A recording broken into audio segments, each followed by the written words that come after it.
Hi friends, ಪುಟಾಣಿ ಕಲರವ Kannada YouTube ಚಾನಲ್ಗೆ ನಿಮ್ಮೆಲ್ಲರಿಗೂ ಸ್ವಾಗತ. ಎಲ್ಲರೂ ಹೇಗಿದ್ದೀರಾ? ಐ ಹೋಪ್ ಎಲ್ಲರೂ ಚೆನ್ನಾಗಿದ್ದೀರಾ ಅಂತ ಅಂದ್ಕೋತೀನಿ. ಇವತ್ತಿನ ವಿಡಿಯೋದಲ್ಲಿ ನಾನು ಸ್ಪೆಷಲ್ ಎಗ್ ಕರ್ರಿ ಮಾಡೋದು ಹೇಗೆ ಅಂತ ಹೇಳ್ಕೊಡ್ತಾ ಇದ್ದೀನಿ. ಬನ್ನಿ ಫುಲ್ ಡೀಟೇಲ್ಸ್ ಆಗಿ ಹೇಳ್ಕೊಡ್ತೀನಿ, ನೋಡೋಣ. ಫಸ್ಟು ನಾವು ಎಗ್ ಕರ್ರಿ ಮಾಡಲಿಕ್ಕೆ ಮೊಟ್ಟೆನ ಬಾಯ್ಲ್ ಮಾಡ್ಕೋಬೇಕಾಗುತ್ತೆ. ಸೊ ಬಾಯ್ಲ್ ಮಾಡ್ಕೊಳ್ಳಿಕ್ಕೆ ನಾನು ಕುಕ್ಕರ್ ಯೂಸ್ ಮಾಡಿದ್ದೀನಿ.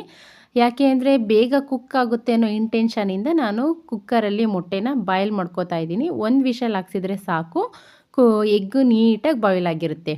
ಎಗ್ ಕರಿಗೆ ಏನೆಲ್ಲ ಬೇಕು ಅಂತ ಒಂದು ಸೈಡ್ ರೆಡಿ ಮಾಡ್ಕೋತಾ ಇದ್ದೀನಿ.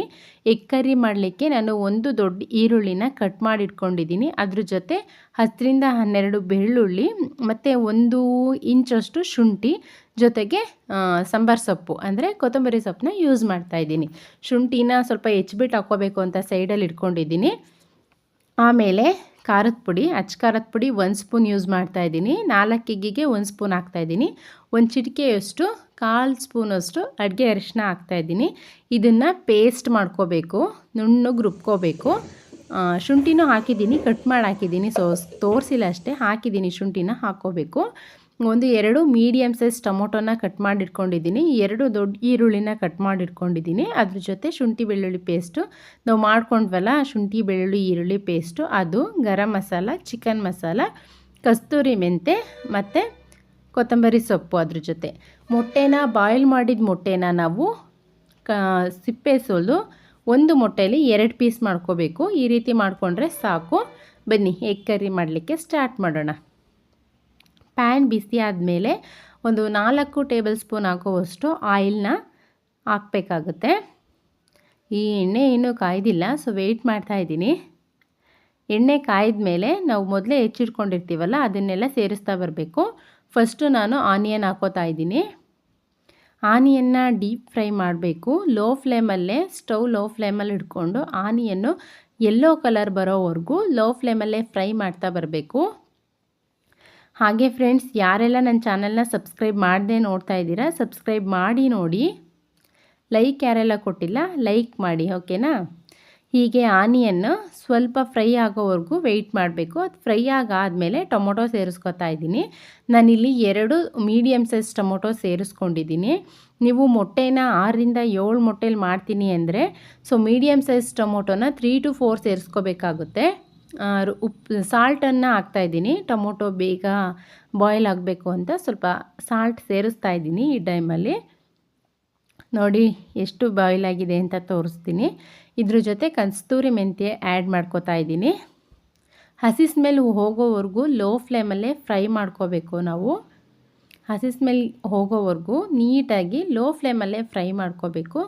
ಇದರಿಂದ ತುಂಬ ಚೆನ್ನಾಗಿ ಬರುತ್ತೆ ಗ್ರೇವಿ. ನೋಡಿ ಹೇಗೆ ಕಾಣಿಸ್ತಾ ಇದೆ, ಇಷ್ಟು ಫ್ರೈ ಆದರೆ ಸಾಕು. ಇದ್ರ ಜೊತೆ ನಾವು ಮೊದಲೇ ರುಬ್ಬಿಟ್ಕೊಂಡಿರ್ತೀವಲ್ಲ ಪೇಸ್ಟ್, ಅದನ್ನು ಸೇರಿಸ್ಕೋಬೇಕಾಗುತ್ತೆ.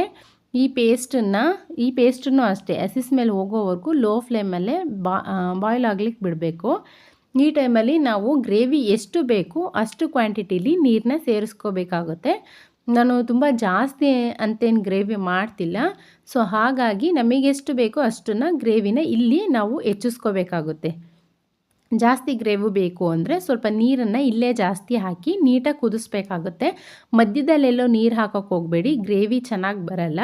ಇದಕ್ಕೆ ನಾನು ಗರಂ ಮಸಾಲ ಮತ್ತು ಚಿಕನ್ ಮಸಾಲ ಆ್ಯಡ್ ಮಾಡ್ತಾಯಿದ್ದೀನಿ. ನೀವು ಸಾಲ್ಟನ್ನು ಕೂಡ ಈ ಟೈಮಲ್ಲಿ ಆ್ಯಡ್ ಮಾಡಬೇಕಾಗುತ್ತೆ. ನಾನು ಮೊದಲೇ ಸಾಲ್ಟ್ ಆ್ಯಡ್ ಮಾಡಿದ್ದೀನಿ. ಈ ಟೈಮಲ್ಲಿ ಸ್ವಲ್ಪ ಟೇಸ್ಟನ್ನು ನೋಡಿ, ಸಾಲ್ಟ್ ಏನಾದರೂ ಕಡಿಮೆ ಇತ್ತು ಅಂದರೆ ಸಾಲ್ಟನ್ನು ಆ್ಯಡ್ ಮಾಡಿ. ಹಾಗೆ ಕ್ಲೋಸ್ ಮಾಡಿಬಿಟ್ಟು ಒಂದು 2-3 ಮಿನಿಟ್ಸ್ ಗ್ರೇವಿನ ಕುದಿಯೋಕೆ ಬಿಡಬೇಕು. ಅದು ನೀಟಾಗಿ ಬಾಯ್ಲ್ ಆಗಬೇಕು. ಹಸಿ ಸ್ಮೆಲ್ ಹೋಗೋವರೆಗೂ ಬಾಯ್ಲ್ ಆಗಬೇಕಾಗುತ್ತೆ. ಅದಕ್ಕೆ ನಾವು ಸಾಂಬಾರು ಸೊಪ್ಪು ಅಂದರೆ ಕೊತ್ತಂಬರಿ ಸೊಪ್ಪು ಹಾಕ್ತಾಯಿದ್ದೀನಿ. ಮೊದಲೇ ಹೆಚ್ಚಿಟ್ಕೊಂಡಿರೋ ಮೊಟ್ಟೆನ ಇಲ್ಲಿ ಸೇರಿಸ್ತಾ ಇದ್ದೀನಿ. ನೋಡಿ ನೀಟಾಗಿ ರೌಂಡಿಗೂ ಇಡ್ತಾ ಇದ್ದೀನಿ.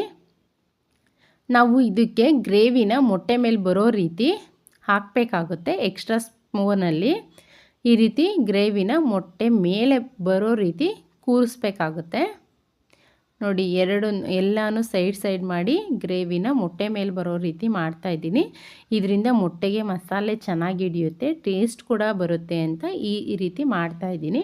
ಈ ರೀತಿ ಆದಮೇಲೆ ಕ್ಲೋಸ್ ಮಾಡಿ ಒಂದು 2 to 3 ಮಿನಿಟ್ಸ್ ಹಾಗೆ ಬಾಯ್ಲ್ ಮಾಡಲಿಕ್ಕೆ ಬಿಡಬೇಕು. ನೆನಪಿರಲಿ, ಲೋ ಫ್ಲೇಮಲ್ಲಿ ಇರಬೇಕು. ತುಂಬ ಹೈ ಫ್ಲೇಮಲ್ಲಿಟ್ಟರೆ ಅದು ಅಷ್ಟು ಚೆನ್ನಾಗಿರಲ್ಲ, ಕೆಳಗಡೆ ಒತ್ತುತ್ತಾ ಬಂದುಬಿಡುತ್ತೆ. ಸೊ ಲೋ ಫ್ಲೇಮಲ್ಲೇ ಒಂದು 2 ಇಂದ 3 ಮಿನಿಟ್ಸ್ವರೆಗೂ ಅದು ಕುಕ್ ಆಗಲಿಕ್ಕೆ ಬಿಡಬೇಕು.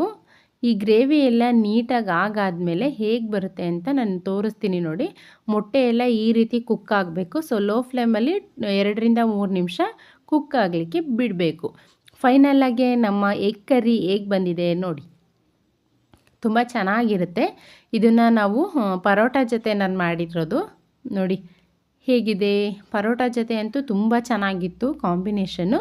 ಇದನ್ನು ಪರೋಟಗೆ, ಪೂರಿಗೆ, ಚಪಾತಿಗೆ ಯಾವುದ್ರ ಜೊತೆ ಬೇಕಾದರೂ ನಾವು ಮಾಡ್ಕೋಬೇಕಾಗುತ್ತೆ.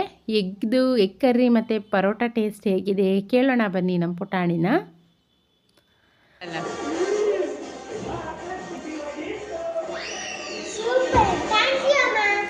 ತುಂಬ ಚೆನ್ನಾಗಿದೆ ಅಂತ ಖುಷಿ ಪಡ್ತಾ ತಿಂತಾ ಇದ್ಲು ನನ್ನ ಮಗಳು. ಯಾರೆಲ್ಲ ಚಾನಲ್ ಸಬ್ಸ್ಕ್ರೈಬ್ ಮಾಡದೆ ನೋಡ್ತಾ ಇದ್ದೀರಾ ಸಬ್ಸ್ಕ್ರೈಬ್ ಮಾಡ್ಕೊಂಡು ನೋಡಿ.